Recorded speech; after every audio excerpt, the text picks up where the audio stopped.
I can't even, man. I'm so odd. I can't even.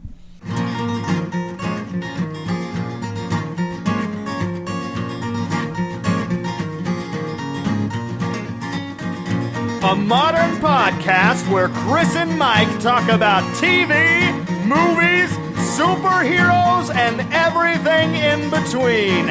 It's time for Superhero Slate. Hello, everyone, and welcome to Superhero Slate, the show where we run down the latest superhero entertainment news. We love TV, movies, and superheroes, so let's talk it all out. My name is Chris Dillard. And my name's Mike Royer. And this week, Ghost Rider crashes into S.H.I.E.L.D. later this month. Mm-hmm. Okay. Luke Cage pumps up the jams. More information on... Yeah, I know. More information on Batman solo films out. And more. And more. So another week has gone by. We have some more superhero news ready for us. But I think we were going to start the show with... I wouldn't necessarily say it was the biggest superhero news of the week, but I would say we can kind of have this short discussion on what happened with this Apple event, just because I feel like if you're into superheroes, you're probably also into technology, and there's lots of opinions getting thrown around this week about this Apple event. So maybe we can touch on this a little bit, because I think some things might be making us angry, or maybe we don't care. Well, I think the funny thing is we watched this kind of simultaneously. Mm-hmm. Me, Mike, and friend of the show Quentin Parker were all in a group text, kind of narrating the show. But Mike, your stream was maybe 10 seconds behind ours. Yeah, I was just like, that's bullshit. I'm closer to the source than you were, but you were getting a little sooner. Yeah. So definitely some Apple news. Everyone loves the new iPhones, man. Whenever a new iPhone comes out, people flock in droves to the stores to get them. So much that I'm due for an upgrade this year. I'm on the regular upgrade cycle. I don't know about your phones, but no, I'm on the same regular upgrade cycle too. But I might try to do what I call sticking it to the man, where I just hold on to a piece of technology as long as possible, because then I feel like the man's not getting money from me. So maybe I'll wait, because I've heard theories that there won't be a 7S. They'll just either go straight to the 8 with a brand new way that the phone looks, or they're just going to drop that naming convention altogether, and they're just going to go to a new look. So I don't know. I maybe I'll wait around, but we'll see. Yeah, I either way, I if I hold on to it, the thing is I like to resell my phone while the getting's good. So if I can sell my current phone for more money now in its good condition than I could in 6 months or a year, or being at the point where I have to buy a new one and I don't get any value out of my old one. So that's my take on it. But the new operating system's coming out. The new phone is coming out. There's some technical differences. I'm actually running the new operating system already, Mike. Let me tell you, there's a little bit of a learning curve, even for someone who is... I feel I'm pretty technologically savvy. There's still a little bit of a learning curve out of everything that's changed. Either that or I'm getting old. One of the two. Well, all I hope is that the new iOS just makes it even easier to listen to our podcast. I will tell you right now, I don't know if it's because the phones are getting bigger or, I'm getting older, maybe have, super huge zoom on, but the podcast app, much bigger text. If you want to see our show notes and have your phone pulled up, you're going to be able to read them, by God, and the title. So it's really cool. Nothing much has changed on the podcast app. I feel drastic, but that's okay. The podcast app is just one of many ways you can listen to us. However, what Mike is probably going to get into is the way you listen to us is probably going to change a little bit. And it won't be through that auxiliary jack, is what we're saying. Yeah. So the auxiliary port's gone off the new phone, and it to me, it doesn't matter. And this might be where we differ a little bit. No, I think we're on the same page. I mentally respond in my head like any, I guess, quote-unquote millennial would, was with a GIF inside my head where it's just Harrison Ford on one of those late night shows where he just looks at the camera and says, "Who gives a shit?" That's kind of how I'm feeling.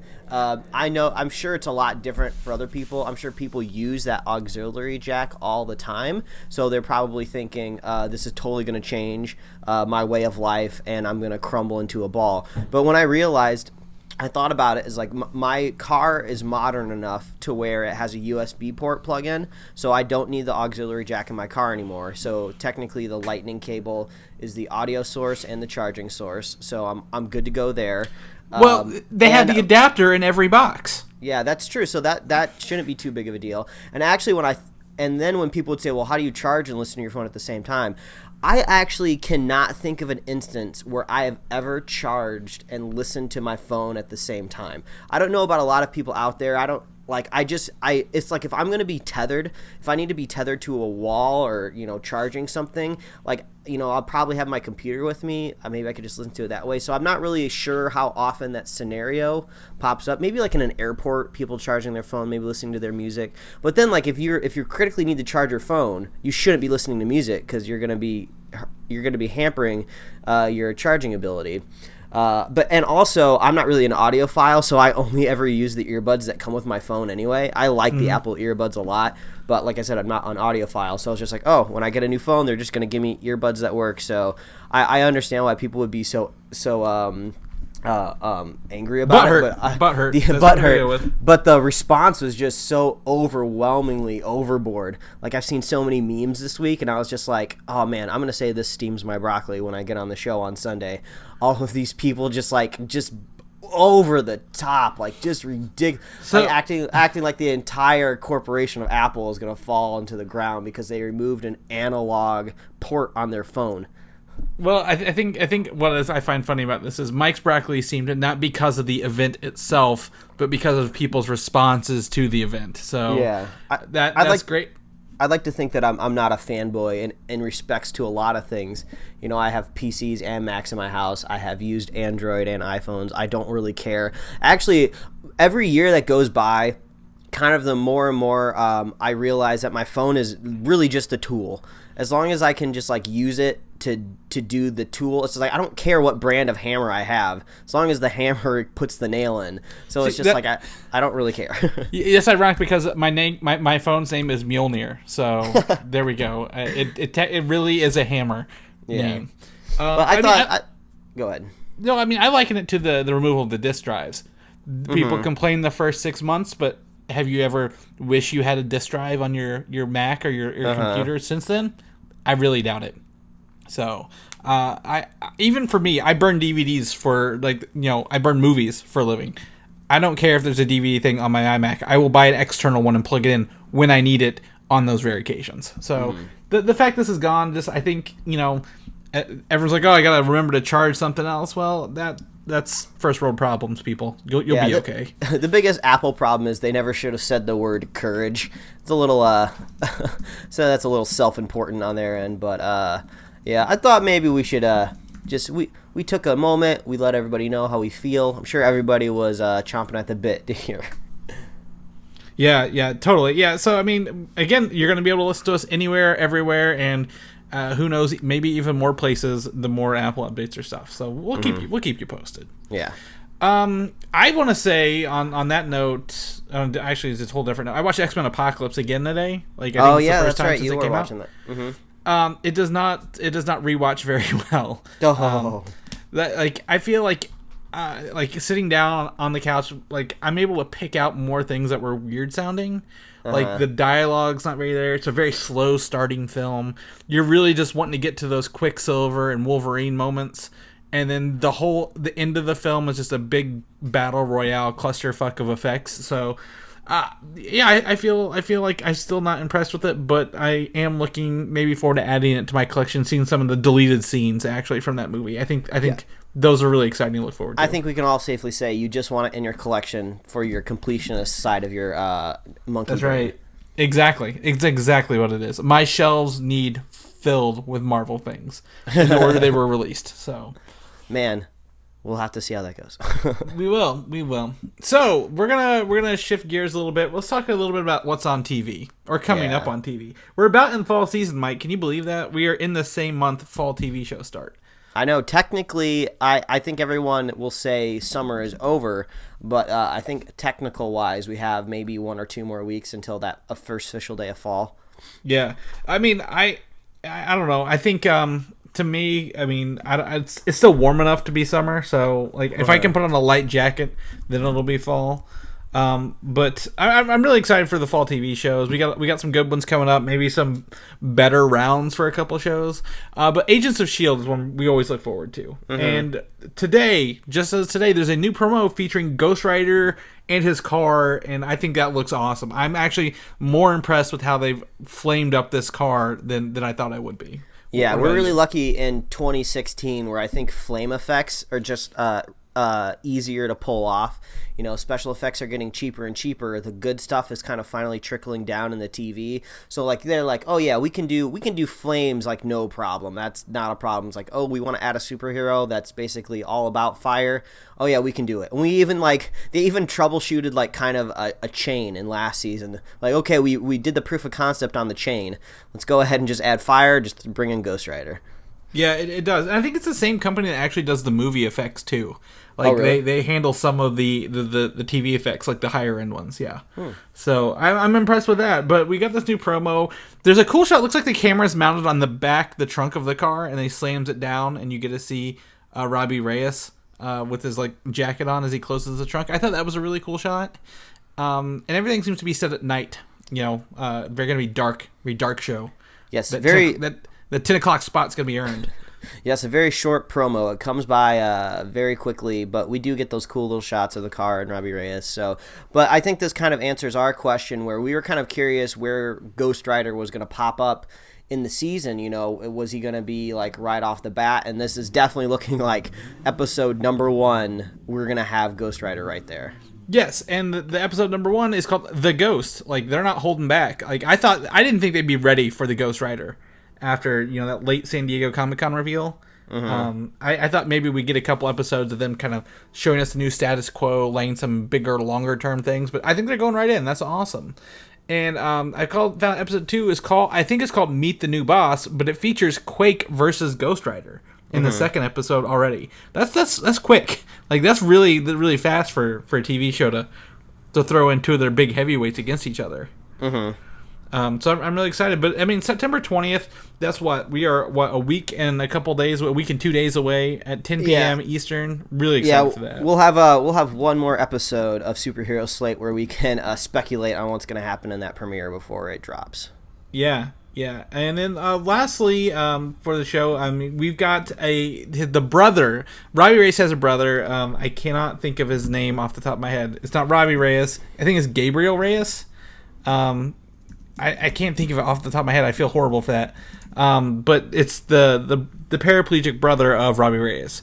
Mm-hmm. So he has been cast from a Fear the Walking Dead actor, Lorenzo James Henrie. So we will actually see the family kind of thing. Hopefully this show works out for him a little bit better. We haven't really gotten back into watching Fear the Walking Dead.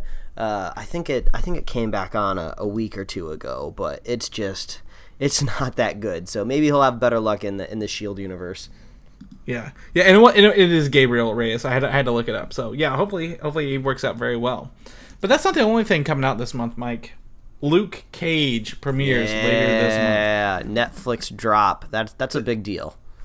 Yes, I think September 30th. Is that the last day of September? Does September only have 30 days? Is that right? I don't ask me. I never know how many days are supposed to be in a month, and I don't really know the rule at hand. I think there's like a counting trick with like your fingers, but I never figured it out. Yeah, and so there's some way, but I think there's 30 days, so we won't get to talk about this until October technically. But all of the episode titles have been revealed, and early reviews are starting to leak online, so avoid those if you want to.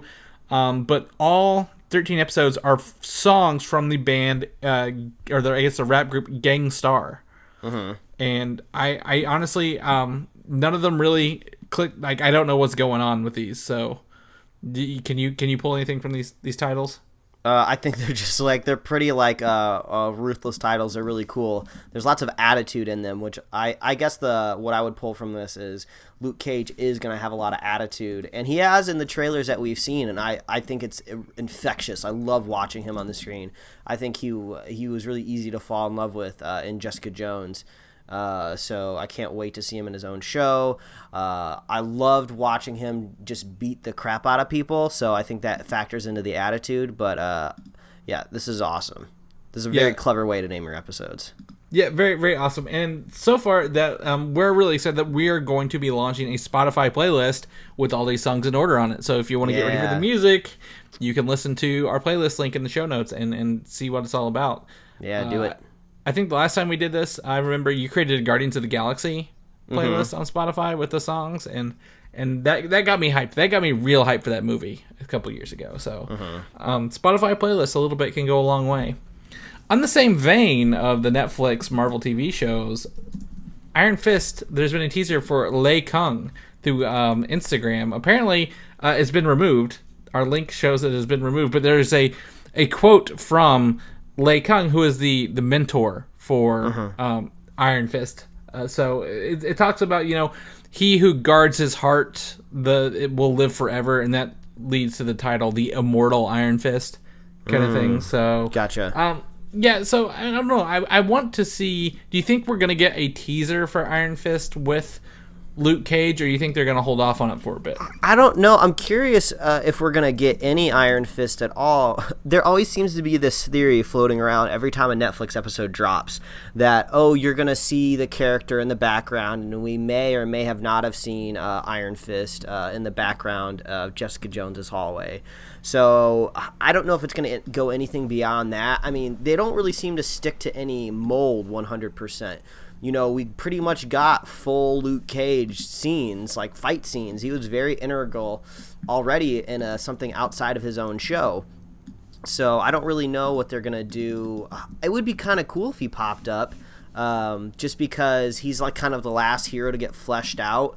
It seems weird that maybe we have no contact with him at all, and all of a sudden he gets his own show, and then we get launched instead of the Defenders.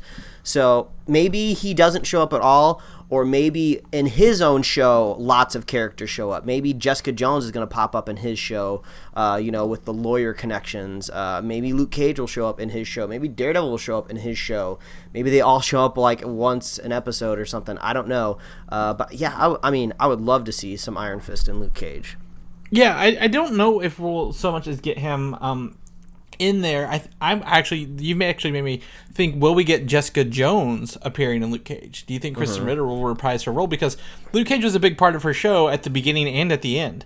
And I would hate for that, to be it until the Defenders. Well, she's the character we haven't seen in the longest time, since we've had that new season of Daredevil, and we'll see Luke Cage in his own show, obviously. So Jessica Jones, like, an awesome show, but now that I think about it, it's been a while since, we've seen her. Yeah, last November, and we love that show. It's a good show. So hopefully, we can see a little bit more of that. I hope she comes up. I hope they don't leave that hanging. So we'll cross our fingers. But something we don't have to wait nearly as long for anymore is Civil War, Mike. Finally, I can own Civil War in my own house. Because, what do you say, that completionist side of me wants to put it on the shelf, but I don't want to own the the digital version. So, like, just the digital version. I want to own the physical version as well. Yeah, you want that digital download code. Yeah, have you watched it since you bought it? Did you buy it? It's in my iTunes movies wish list, along with some other movies that I need to watch. So I'm definitely getting ready to pounce. I want to get around to investing in one of those new Apple TVs, just because the navigation in the Chromecast is getting a little aggravating. So I want to get an Apple TV up and going, so I can just like enjoy an Apple environment with the movies a little bit better. Yeah. So not a fanboy, but a fanboy is what you're saying. I have the new Apple TV, and actually, I know we kind of talked about this. You asked about the app for the Apple TV that you can control it with your phone or your iPad.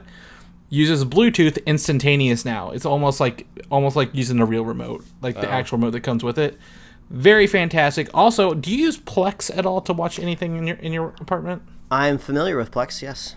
Okay, since the Apple TV has apps, it's built-in Plex app, so that's the way I can organize movies that aren't quite out yet that I want to watch again on on the Apple TV. So I recommend it. But Civil War will definitely be something I look forward to adding to my Disney Movies Anywhere collection. Are you familiar with that? That's it's essentially Disney has their own digital platform. So we're big Disney heads here. But Tuesday, the thing is, I want people to know this. If you pick up the 3D Blu-ray, the 3D / Blu-ray combo pack at Best Buy in the steel case, does not come with a digital code. Ooh, man, people love those steel cases. I think they're gonna be disappointed they can't get that digital code. Yeah, it is a pretty sick steel case. If it had the digital code, I'd own it, but I'm pretty sick. I'm pretty disappointed. I'm sad. Later this year, I guess we are only technically next month. Doctor Strange, my friend, Doctor Strange, and I'll tell you why it's next month. Yeah, why and not is 2 months away? This movie has been moved forward 10 days in London, and it's like 7 days in Russia. So I think hopefully they're going to start do some early screenings for Doctor Strange in America, much like they did with Civil War and Avengers. That'd be nice. So technically, I think the release date's like November 4th or 5th, but it is October 25th in London at least. And that's next month. Can you believe that we are a month away for Doctor Strange is in front of us in theaters? I feel like they're still working on post-production. I don't feel like they should be this far along, but I'm also stupid. Just a very this is a bountiful year, 2016, and it's only getting better. Because I just thought about this the other day. We're having Marvel movies, DC movies, a Harry Potter movie, and a Star Wars movie, like all in 1 year, and like it's just it's just a bounty.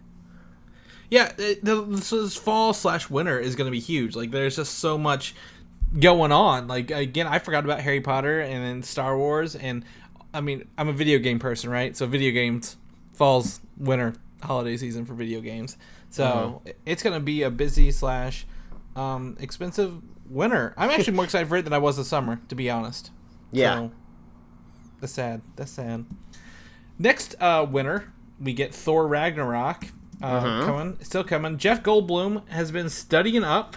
He put a picture on his Instagram of him reading Thor number 374. That episode, or that issue, has nothing to do with anything, to be honest with you. It features the Hela, the I guess the leader of Hell, but not the Grandmaster who he is playing. So I don't know if he's just like pandering to the audience or what, but I have a feeling his publicist was just like, hold this comic book, it says Thor, I'm going to take a picture of you. That's probably what happened. Someone probably was like, here's some books if you want to do some quote unquote homework, if you will. But I don't think this issue will have any bearing on actually the movie in and of itself. But I've not read it. I've just read a synopsis. It's back in Marvel's. That's all you need. Marvel's 25th anniversary, and they're like on like 50 or something now. So it's a more book. They're chugging along, man. Marvel's gonna be around forever. It's true. I was putting up my legendary cards today, Mike, the legendary card game, and the Captain America deck that came out was Captain America's 75th anniversary. Can you believe he's that old? He's only 75. He's looking good. He's looking good for 75. He's looking about early mid 30s. Yeah, very very fit, if you will. Oh man, Avengers: Infinity War coming at us. I can't believe that's still coming at us too. We have a not very long before Infinity War hits us. Yeah, and Infinity War now is technically the title of the first movie, right? Yes, this one is releasing May of 2018. So 1 year after Guardians of the Galaxy Volume 2, it'll be the first thing to kick us off summer of 2018. The movie doesn't start filming until I think somewhere between November and January for the most of the cast. However, it looks like the Russo brothers posted a picture in the Atlanta Pinewood, or like I don't know, some sort of set. I think it's Atlanta where they're filming this. Looks like to be with Josh Brolin in a motion capture outfit. Ooh, and I love how the motion capture outfit is also like purple to kind of match up with Thanos a little bit. So they're like, we can't really put him in a real costume. Let's at least match the color. Yeah. For the effects guys, if they don't remember who Josh Brolin is, he's purple. Purple's Thanos. Okay. Yeah. The purple guy that's sitting all the time, and he's sitting in this photo. Yes, I was gonna say he's sitting there. I'm kind of excited they're getting early on this. Like, I mean, they're jumping their own gun by like 2 months, like getting down and dirty and getting with it. I think it's going to be so. It's going to be a strange moment when we finally see Thanos like actually move. Like we've seen him do very limited motions of like, you know, grabbing the Infinity Gauntlet or just kind of like moving around in his chair a little bit. So I'm excited to see him like on screen, like stand up on his 2 feet next to a character that we know and just like throw a punch. I think it's going to be such a peculiar moment, but I think it's going to resonate really, really well. Like finally seeing like the weight and power of Thanos is going to be impressive. I agree. He's been teased for so long. I mean, by the time he actually becomes a villain, it will have been 6 years of teasing Thanos. A little bit here, a little bit there. He's going to do it himself.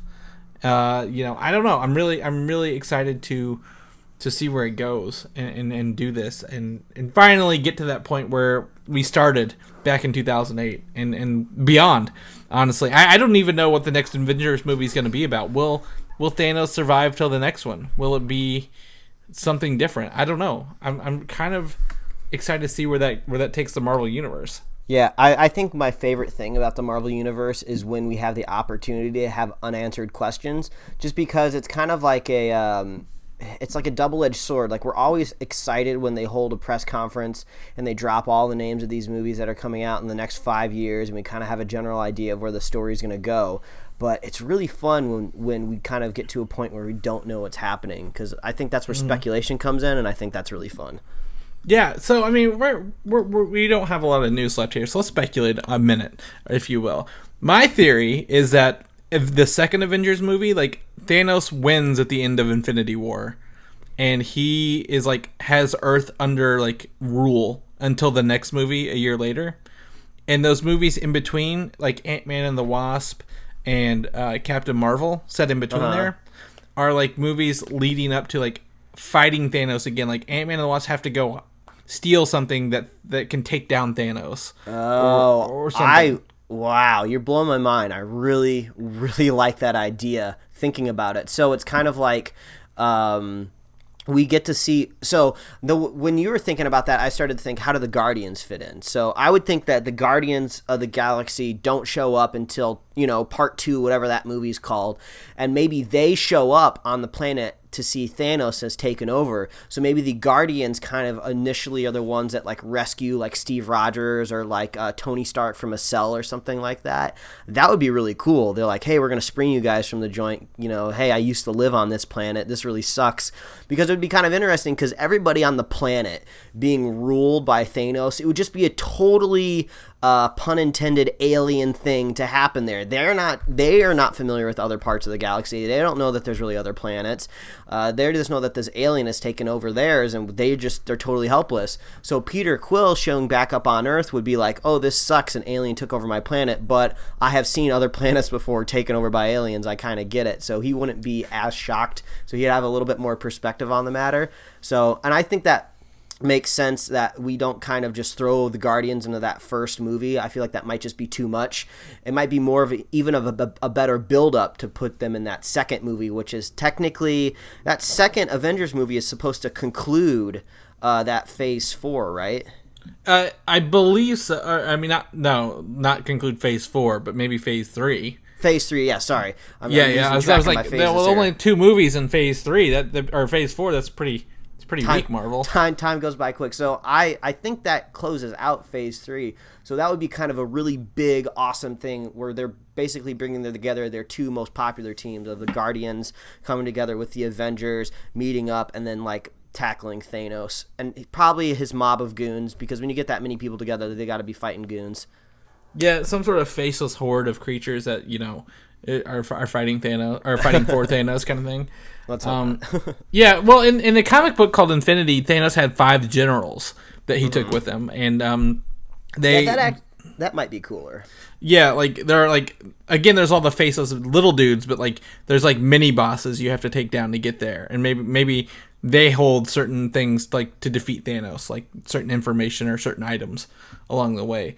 And I don't know, Captain Marvel, her history with the Kree, maybe going out to get powered up with the Kree, maybe meeting Richard Rider with the Nova Corps and bringing them to Earth to take down Thanos at the same time as the Guardians show up, and everything's going on at once in the fourth movie, and not so much the third one, but the third one's where like he actually wins and kind of takes over for a couple movies. Yeah, I would love to know what surprises we're in store for, because we can kind of speculate on what's going to happen, and we kind of know that some heroes could be involved here or there, but I wonder if they're going to spring any new characters on us, like any new superheroes that just have not been planned for. Like, I wonder if maybe we're going to see Nova pop up just in the Infinity War out of nowhere. Like, I'm just curious who's going to get that super all-star cameo that is just going to blow the theater away. Like, we haven't really heard an inkling of Adam Warlock. I would say Adam Warlock would be my guess. Yeah, so maybe he strolls in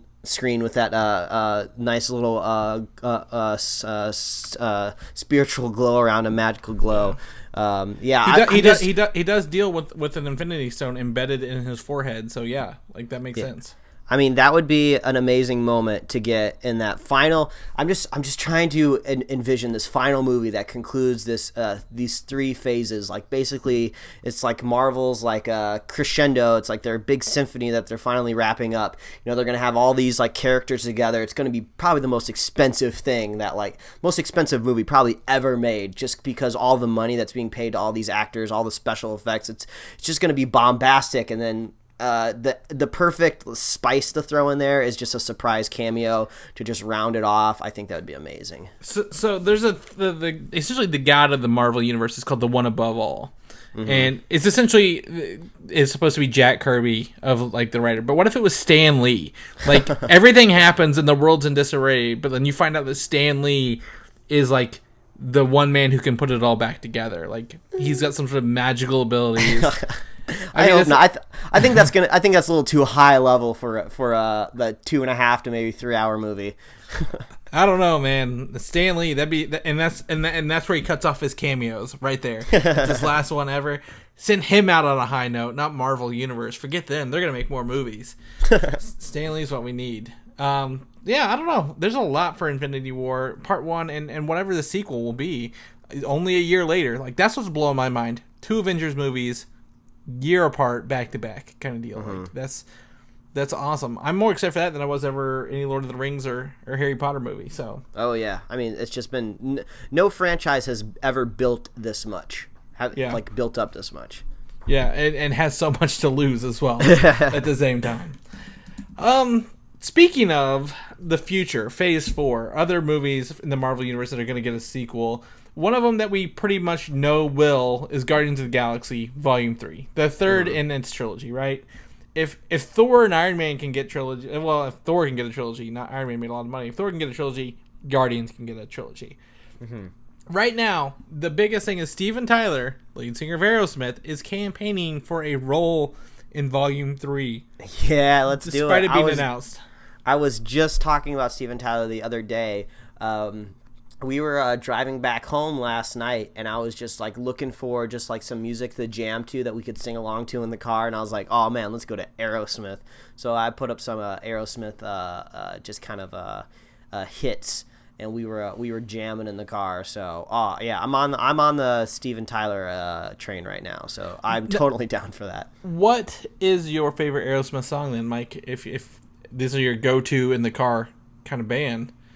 Oh man, I think the most entertaining song, maybe the not most musically crafted like piece of artwork that probably all like the Aerosmith heads love, but like Dude Looks Like a Lady is just hilarious because everybody knows Mrs. Doubtfire, and that song was like so like perfect for it, and I think that was like the perfect movie for me at the age when it came out, and at the same time my dad would be listening to like classic rock in the basement on his like speakers that he made with like his own 2 hands. So it's just kind of like that perfect cross section of like, oh, this is cool music that my dad listens to, and like, oh, there's this funny movie coming out with the genie from Aladdin. I don't know if he was Genie at that point, but I knew who Robin Williams was, and he was hilarious. And then this song kind of meets in the middle, so that song's just fun. It's true. Well, for the longest time, I had no idea they did the song "Dream On" because it doesn't sound much like the later music. Totally agree. It's like it's kind of like the same thing with like some Beatles songs. You can hear like the both ends of the spectrum with the Beatles, and you're just like, they don't even sound like the same band. Mm-hmm. Yeah. So to me, I mean, a lot of people like, what's the one they mixed up with Run DMC? Oh yeah. Oh, we're horrible at this game. Well, I can't think. I'm always really awful at song titles to begin Walk with, this so. way. Walk this way. There we go. So that's good. My favorite is probably actually Ragdoll. Believe it or not, I don't know why. It's just one of my favorite songs. So well, that begs the question: is Aerosmith technically old enough for Peter Quill to show up in one of his mixes? I'm looking at their discography right now. Their first song, their first album was in 1973. So yes. They are way back there. That's awesome. So Steven Tyler does indeed make it into Volume 3. We got to get an Aerosmith song on Volume 3 of the mix. But I'm curious how they work in a third cassette for Peter Quill, because that second one was built up to be like a present from his mother that he never opened. So I'm curious, like, does he just start finding cassettes in like nooks and crannies, or maybe he finds one in like some sort of like a space like junkyard or something? I don't know. His dad leaves him a cassette tape. Oh yeah, that's perfect. That's exactly how it is. He's just like, here, your mother gave this to me, or your mother gave this to me once when we were dating, or something like. Yeah, that's perfect. Yep, that's how it's gonna be. Yep, and it's totally like, Kurt Russell looks like he listens to Aerosmith, so it totally works out. At that point, it kind of makes me think when Steven Tyler's asking for a role in Guardians of the Galaxy Volume 3, he's probably wanting to be an alien, and that's more of a Men in Black kind of gimmick, I feel, than a Guardians of the Galaxy gimmick. Oh, you get like a weird rock star. It's like, oh, it's because they're an alien. They look weird. They act weird. Oh, they're an alien, of course. Like that's why they love the spotlight and so on and so forth. But I guess, I mean, at least we know I Don't Want to Miss a Thing isn't our favorite Aerosmith song, and we can walk away being happy about that today. Oh, I will sing that song out loud all the time if I need to. Oh, okay. Well, you don't need to, so we're good. Okay. Let's shift gears into the DC universe, and what's a really bit of a peculiar bit of news here for it. Booster Gold, the movie we reported that's being written for the DC movies, is not going to exist in the DC Extended Universe, which is the name of the DC Cinematic Universe. Okay. Why? Like, what's the point of making this whole universe if you're not putting movies in the universe? I mean, I could kind of see it if this animated Spider-Man movie actually ends up happening, which I still don't think that movie's going to happen. But I feel like that makes sense because it's kind of a movie made in a different medium. It makes sense to be outside of the universe. But why make Booster Gold if there's not a chance to be in this universe that you're building? It's kind of almost going backwards. I'm not saying making superhero movies that all exist in a universe is the only way to do it. Like, we used to get superhero movies all the time that didn't exist in a universe. They were just standalone. But I just feel like if you're working on this DC property, there's no reason not to. You don't have to make him part of the universe 100%, but like maybe he's walking down the street and there's like a newspaper stand that shows like, like the Man of Steel like flying through a building or something like that. You don't have to, it doesn't have to be so on the head, but it seems like you're just kind of shooting yourself in the foot, just taking it out of the universe. So the thing about Booster Gold is he exists in the future and is a time traveler. Mm-hmm. Like he comes back in time and uses. He's kind of like a showboater. Like he uses his knowledge of historical events and technology to do high publicity heroics and stuff like that. But like, if you have someone who can fix the time stream and fix all your mistakes you've made, a character here that you could be part of this universe and be like, okay, well, not only can the Flash change the things, but we actually have a time traveler who can change things. Why not use him? Like, set him up as like an ace in the hole later in case you really mess up big. Yeah. Or maybe they're saying this in a way of like, oh, he's a time traveler. Maybe he goes back in time and changes something, so all of his movie franchises are just kind of in this alternate reality at some point did connect to the current DCU. That might be kind of different. But I feel like Booster Gold, he's not a top list character for DC, and DC has some of the best top listing characters. I mean, Batman, Superman, Wonder Woman, The Flash, those guys are all like A-listers, probably with more name recognition than most of the Marvel characters out there, before the movies came out. So it's like Booster Gold, like people are gonna have to do some heavy research to even like get comfortable with the idea of Booster Gold.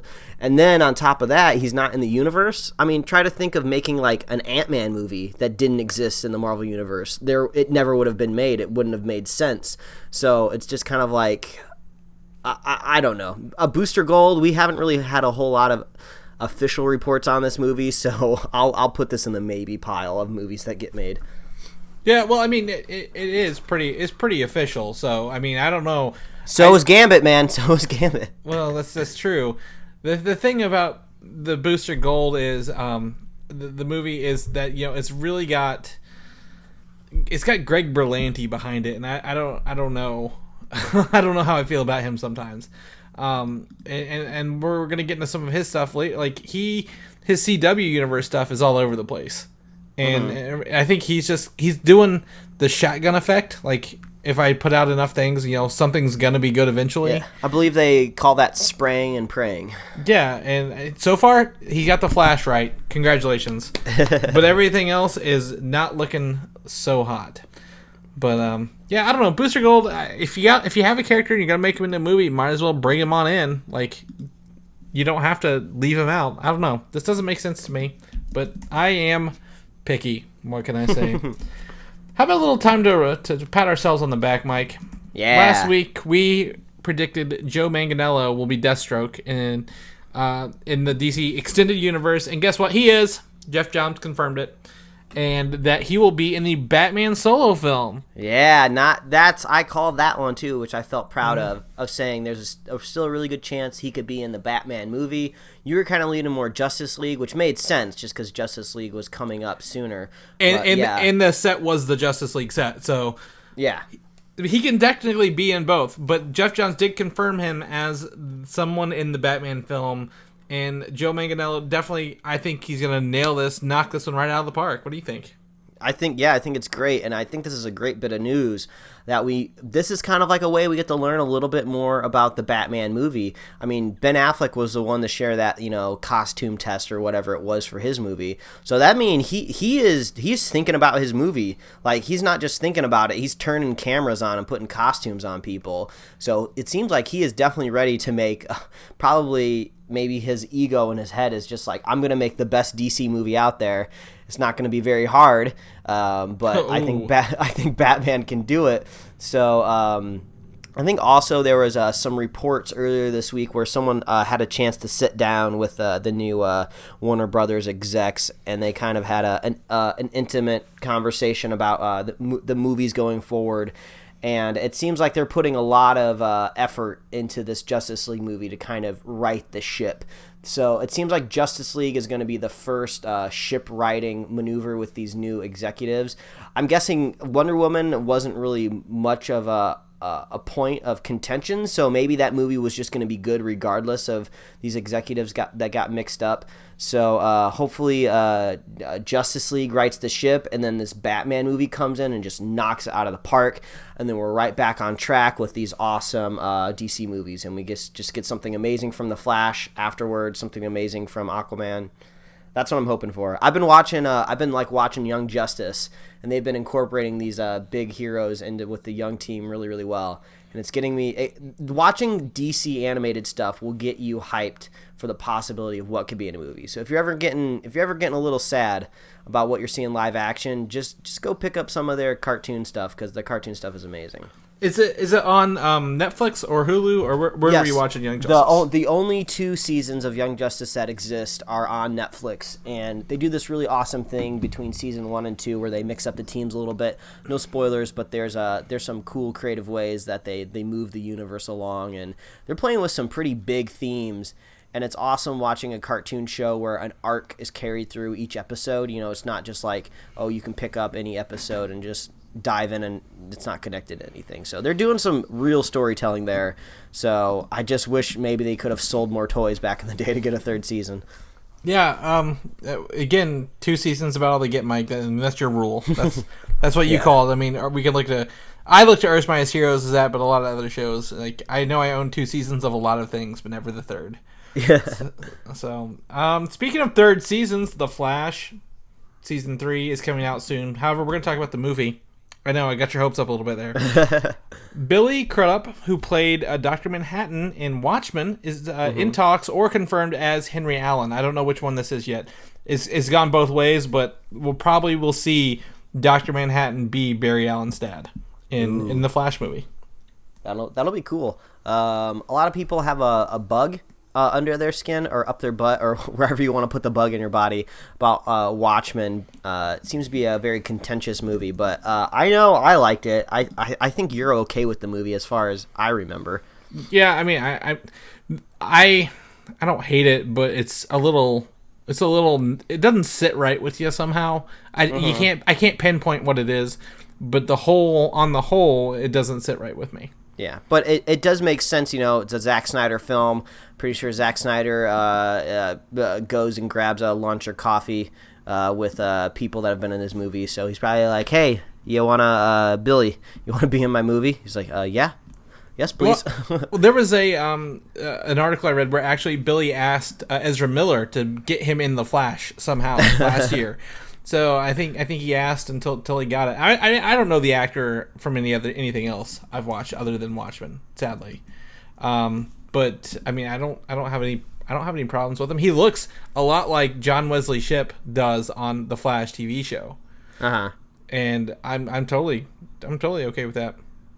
So yeah, I'm excited for Flash. For a Flash movie, for the Flash TV show. The Flash is just great on screen. It's just a great superpower with lots of possible story ideas, which I think is why he's one of the most successful heroes over at DC.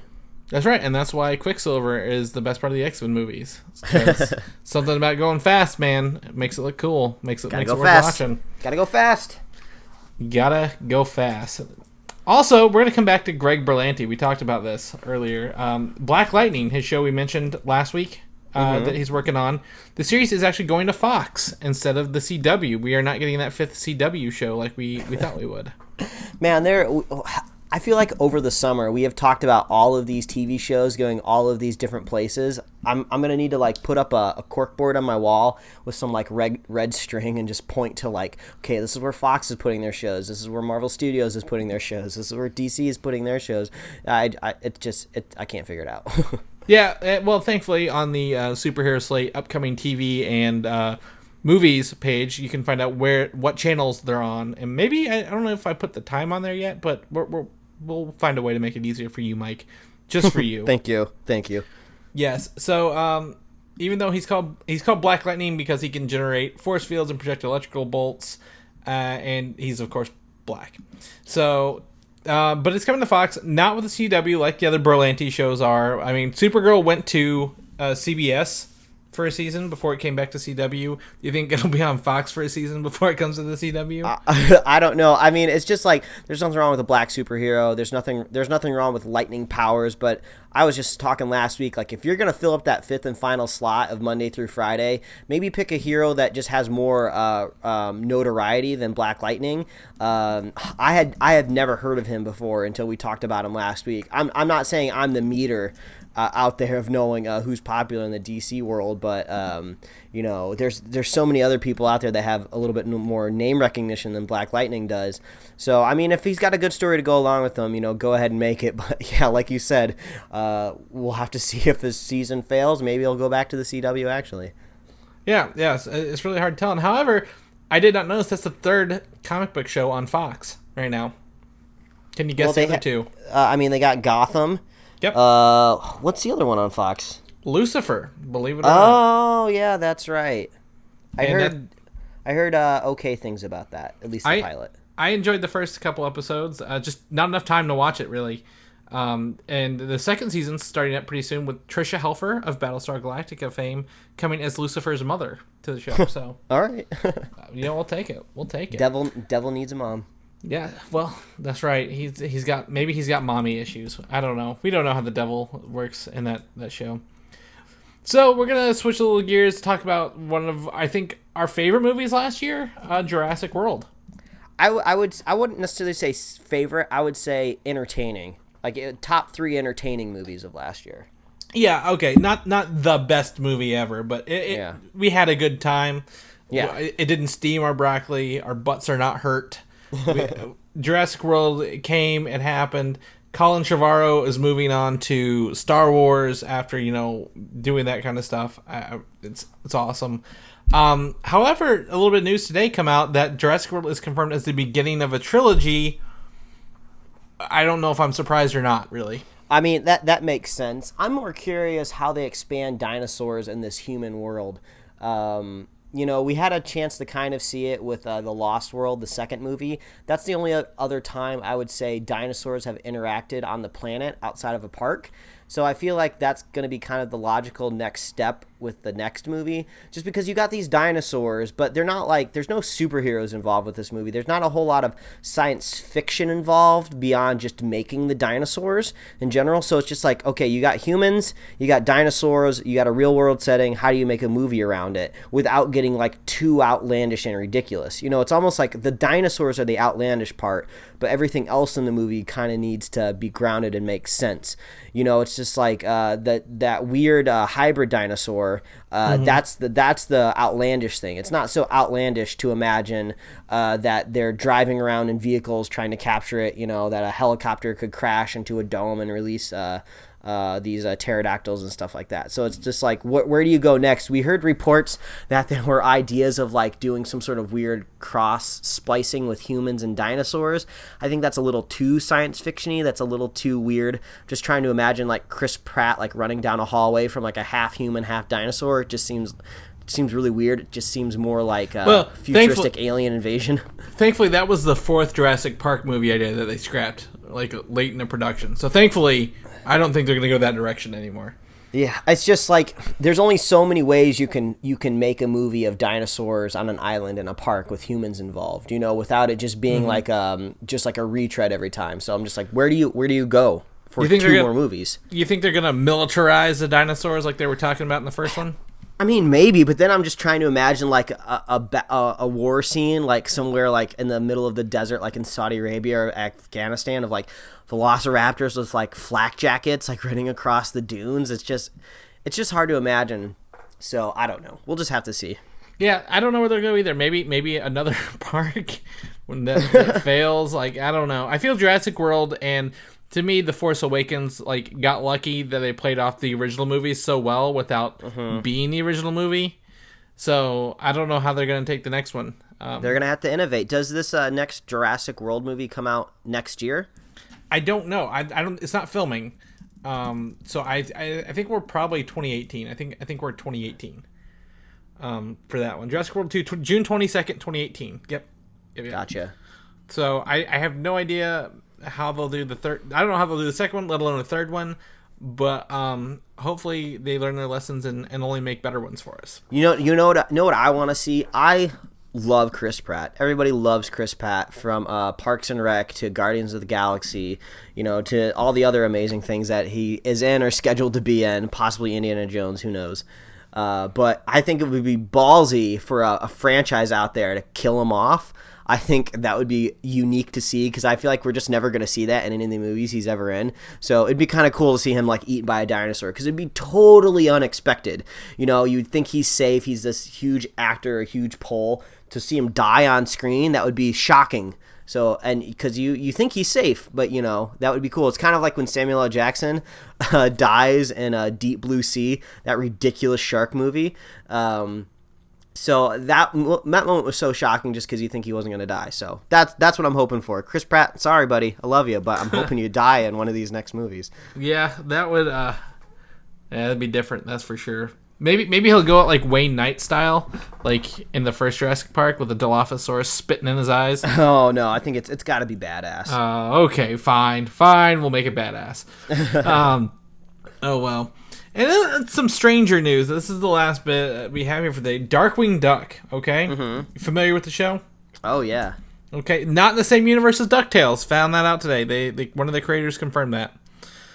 Okay. Well, I think I'm okay with the universe issues being separate in the Darkwing Duck franchise. It doesn't make me butthurt. How many universes out there are there, Mike, where people are ducks?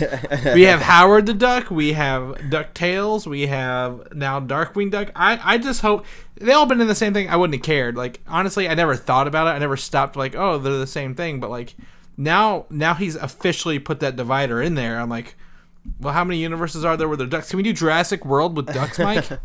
Do we think Darkwing Duck is supposed to be coming back or something? Is this why all of a sudden someone's speaking up about Darkwing Duck? DuckTales is coming back. I think that's it. I think the question was about DuckTales and asking. Oh, they wanted to know if Darkwing Duck was going to show up in DuckTales. Yeah. So I think that's the way that came about. And I don't know. I'm not thrilled about DuckTales either. Like, I like it, but I don't love it. But anytime, like, so you're familiar with Snapchat filters where they put things on your face? Mm-hmm. Recently, they put actual duck bills and made people into ducks. And the people in the other office were taking pictures, and they put one on Facebook. So I put the DuckTales theme song below it, 'cause that's all I can. Yeah, exactly. I think that's even an intro to one of our shows somewhere in the history of these Superhero Slate podcasts. Probably. And they were like, "You're too young to know that." And I'm like, "No, I remember watching DuckTales." Yeah, we're the perfect age to know that. Yeah. So, DuckTales. Darkwing Duck. I liked the Darkwing Duck Sega Genesis game. If I'm going to be honest with you. Oh man, the Sega Genesis, Super Nintendo age was just that, like, the only time in the existence of video games where like the TV show cross promotion games were actually like fun and entertaining. It's like they actually found a way to, like, hey, let's actually make this a fun game. Like, nowadays that stuff it just doesn't work out. But I definitely remember playing like cartoon video game crossovers back in the day, and I think I vaguely remember Darkwing Duck on Genesis because I did have a Genesis. Yeah, I remember renting it at least, and it's just side scroller Batman powered kind of duck thing. So I don't know. That's pretty awesome. You all right over there? You fumbling on your microphone, Mike? You okay? You want to talk about it? No, I think I'm good. Sometimes I gotta adjust this microphone so everyone can hear me crystal clear. So hopefully I'm not scratching things up too much on your end. No, not horribly. I mean, it also makes me think. I found my old microphone, the initial microphone we recorded with. It was the same one you have right now, the Blue Snowball. Missing one of its rubber feet, Mike. I don't know. Man. First world problems yet again. You're going to have to buy a $400 3D printer so you can replicate the ball. The little rubber ball that goes on the bottom of it. That, or, I don't know how I'm going to ever plug that into my iPhone ever again. Well, you know what? It doesn't matter because we successfully made it to the end of the podcast. Yes. Another week down the drain, and we're just we're ramping up into this fall season. We're in this a little bit of a lull. We're waiting for the TV shows to pick back up, so we'll have tons to talk about when that gets going. We got some movies coming out soon. I'm looking forward. Yes. I'm looking forward. Always looking forward, never looking back. Yeah, September is always an awkward month, but thankfully we will have, Agents of S.H.I.E.L.D. and Luke Cage and a bunch of DVD home releases for us to rewatch and revisit awesome things. So I'm excited for that. If people want to know what you're doing with your September and free time, Mike, where can they find that information out at? Well, they can follow me at Mike Royer Design on Twitter and Instagram. And if you want to read some of my webcomics, you can go to pickledcomics.com. Chris, everybody wants to know when you're going to pick up that Steelbook because you got to have it, even though it doesn't come with that digital download code. Oh, man. But, if people want to watch you elegantly slip that onto your bookshelf, where can they find that? You can find it on Twitter at Valdan, Valdan. I'll probably once it's on there, I'll probably do a picture of the whole shelf of the Marvel Cinematic Universe. I have one Steelbook that I know of on there and one Blu-ray case that's not blue. So it's going to be awesome. It's really cool. So yeah, I'll let you know on there. And then I've been writing for Comic UI again more lately, trying to get some more of that done. So you can find me on comicui.com and all that other fun stuff. But in the meantime, if people are updating to iOS 10 this week on all their devices, and they don't know where the podcast app is, Mike, where else can they find the Superhero Slate in case they can't find it there? Well, as always, please visit superheroslate.com. That is the best place to find everywhere that we host the show, and also our awesome show notes. So if you want to go pick up that Spotify playlist of Luke Cage to get yourself amped for the end of the month, that is a really good place to go find that. But you can find us on iTunes, YouTube, Google Play Music, SoundCloud, Stitcher, Tumblr. Subscribe to us and get us right in your email inbox. And you can like us on Facebook, and you can follow us on Twitter. If you're a fan of the show, please consider leaving us a review wherever you listen to the show. That's really helpful. That's going to help us find some new, fresh ears where people can put their new wireless earbuds in and listen to us, or maybe their lightning cable, whatever. It all works for us. And if you're a super fan of the show, just share the show with a friend, share the show with a buddy, spread the love of Superhero Slate, and we here every week. Wow, that got real weird right there at the end. Yeah, Mike. I gotta get that out there. Wow. So a fun fact about all the things Mike mentioned: the first people to know if we have a new episode or not is actually the email subscribers. So if you didn't think email was cool, you want to be on the cutting edge, subscribe to us via email. I'm subscribed. That's how I know when an episode comes out, and I post it. So, yeah, just kind of throwing that out there. That's a fun fact I never really thought about until this week. So that is a fun fact, Chris. Yeah, and now we're going to end on that fun fact, because if we don't, Mike's going to get weird again, and we really don't want that. We don't want that to be the way we end the show. All right, goodbye, everybody. Y'all come back now, you hear? Bye. Thanks for listening, and don't forget to subscribe. Much pressure to be funny on the show, Mike. I can't handle it. I'm going to have a breakdown.